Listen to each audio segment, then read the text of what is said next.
له قبضوه بلا 4 في الليل.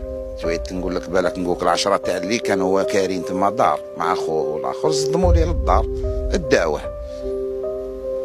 هذيك الليله كما يقولوا قعدت ما واحد ما على باله، بصح غدوه من ذاك عرفنا وين راه وعرفنا كيفاش نتصلوا به، واتصلنا بالوزير الشباب والرياضه سي وليد صادي. انا اتصلت به شخصيا، قال لي على الساعه ان شاء الله وليدك يكون برا. قلت له هي الساعه، وكيما كان الحال على الساعه ساعه ونص عيط لي وليدي قال لي يا ودي مطلقوني. قلت له الحمد لله. قال لي يا بابا انا راح لكازابلانكا، قال لي نشوف شنو واش ندير وكذا باش نجي للجزائر. هذه هي الهضره اللي هضرها هذه. ابري نقول لك واحد 2 سوايع 3 نعيط له في التليفون ما يرفدش، نعيط له ما كاش. اتصلت بخوه قلت له واش؟ قال لي ولا خويا وعاودوا شدوا عاودوا جابوا.